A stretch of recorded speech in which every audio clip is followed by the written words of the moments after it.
공산주의와 기독교의 충돌은 정책의 차이나 시대적 오해에서 비롯된 문제가 아닙니다. 이 충돌은 세계관의 충돌, 인간 이해의 충돌, 궁극적 권위에 대한 충돌입니다. 이 둘은 서로 다른 답을 제시합니다. 누가 인간의 주인인가, 무엇이 진리인가, 누가 최종 권위자인가. 공산주의란 무엇인가? 공산주의는 19세기 칼 마르크스의 사상에서 출발합니다. 그 핵심은 간단합니다. 역사는 계급투쟁의 산물이다. 종교는 억압받는 민중을 마비시키는 도구다. 인간의 문제는 영적 문제가 아니라 구조적 문제다. 구원은 하나님이 아니라 혁명으로 온다. 마르크스는 이렇게 말했습니다. 종교는 인민의 아편이다. 라고. 이 말은 종교가 위로를 주지만 현실을 바꾸지 못하게 만든다는 비판이었습니다. 마르크스의 유명한 말인 종교는 인민의 아편이다. 라는 말은 그의 사상을 이해하는데 매우 핵심적인 문장입니다. 의미를 문맥, 의도, 오해로 나누어 설명하겠습니다. 이 표현은 1844년 마르크스의 글 헤겔 법철학 비판 서문에서 나옵니다. 원문에서 그는 이렇게 말합니다. 종교는 억압받는 존재의 탄식이며 무정한 세계의 감정이고 영혼 없는 상황의 영혼이다.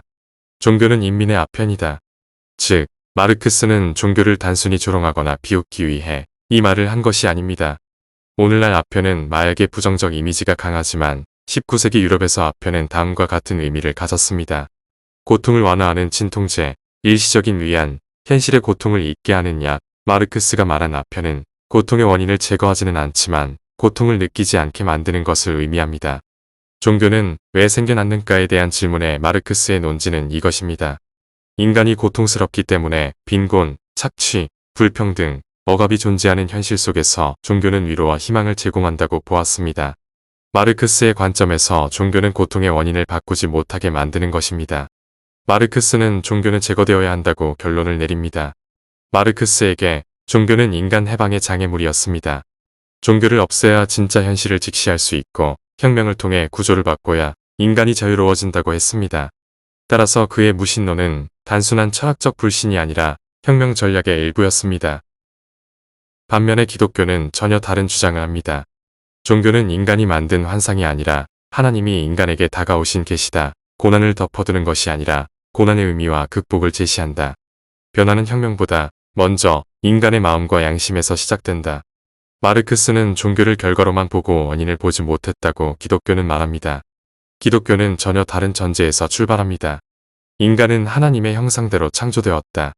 인간의 근본 문제는 죄와 타락이다. 구원은 국가나 혁명이 아니라 하나님에게서 온다.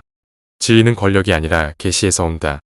기독교는 사회 구조의 중요성을 부정하지 않지만 인간의 문제를 단지 구조의 문제로 돌리지 않습니다. 첫 번째 충돌, 인간관. 공산주의는 인간을 경제적 존재로 봅니다. 인간의 의식, 도덕, 종교조차 경제 구조의 산물이라고 설명합니다. 반면 기독교는 인간을 영적 존재로 봅니다. 하나님의 형상, 양심, 자유의지를 가진 존재입니다. 이 차이는 결정적입니다. 공산주의에서는 개인은 집단을 위한 수단으로 보고 있지만 기독교에서는 한 인간이 우주보다 귀합니다. 두 번째 충돌, 구원관.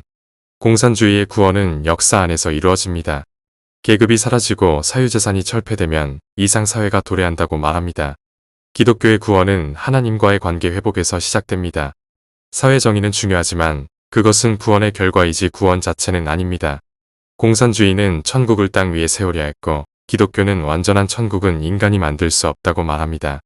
세 번째 충돌, 진리와 권위. 공산주의 체제에서 진리는 당과 국가가 규정합니다. 다른 진리는 반혁명, 위협, 적대 사상으로 간주됩니다. 기독교에서는 진리의 기준은 하나님입니다. 우리는 하나님께 순종해야지 사람에게 순종할 수 없다. 이 선언은 모든 전체주의 체제에게 위협이 됩니다.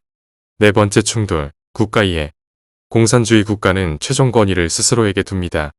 국가는 교육하고 사상을 통제하고 양심까지 관리하려 합니다. 기독교는 국가의 역할을 인정하지만 그 한계를 분명히 합니다. 국가는 질서를 위해 존재하지만 영혼의 주인은 될 수 없습니다. 다섯 번째 충돌, 예배와 충성의 대상. 공산주의 체제는 눈에 보이지 않는 절대자보다 보이는 체제와 지도자에게 궁극적 충성을 요구합니다. 그러나 기독교는 말합니다. 너는 나 외에는 다른 신을 두지 말라. 이 계명은 우상 숭배뿐 아니라 국가 절대화도 거부합니다. 왜 공산국가는 기독교를 탄압했는가? 소련, 중국, 북한, 베트남, 캄보디아 등 공산주의 국가는 예외 없이 기독교를 탄압했습니다. 그 이유는 명확합니다. 기독교는 국가보다 높은 권위를 말하고 양심의 자유를 주장하며 폭력이 아닌 진리를 말하고 개인을 절대적으로 존엄한 존재로 보기 때문입니다. 전체주의 체제는 이런 존재를 용납할 수 없습니다. 해방 직후 북한은 동아시아 최대 기독교 중심지였습니다. 그러나 김일성 정권은 기독교를 체계적으로 제거했습니다. 교회는 해체되고 목회자는 숙청되었으며 신앙은 반역이 되었습니다. 그 이유는 단 하나입니다. 기독교는 수령보다 높은 권위를 인정하기 때문입니다. 그럼에도 불구하고 기독교는 사라지지 않았습니다. 지하교회, 비밀예배, 은밀한 선교 활동, 침묵 속의 신앙이 이어졌습니다. 기독교는 권력에 의해 만들어진 종교가 아니라 양심에서 시작된 신앙이기 때문입니다. 이 충돌은 끝났는가?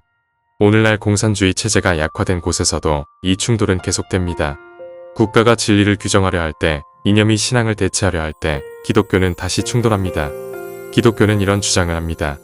기독교는 인간이 만든 환상이 아니라 하나님이 인간에게 다가오신 계시다. 고난을 덮어두는 것이 아니라 고난의 의미와 극복을 제시한다. 변화는 혁명보다 먼저 인간의 마음과 양심에서 시작된다. 마르크스는 종교를 결과로만 보고 원인을 보지 못했다고 기독교는 말합니다. 마르크스주의는 구원을 역사와 경제 구조, 집단혁명 속에서 찾습니다.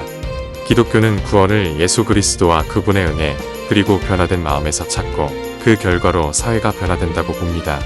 이 근본적 차이 때문에 마르크스주의는 종교를 대체하려 하고 기독교는 국가를 구원자로 세우는 것을 거부합니다. 인류 역사, 기독교 역사에서 계속 이어져 온 공산주의와 기독교의 충돌은 타협이 문제가 아닙니다. 그것은 누가 인간의 주인인가? 라는 질문입니다.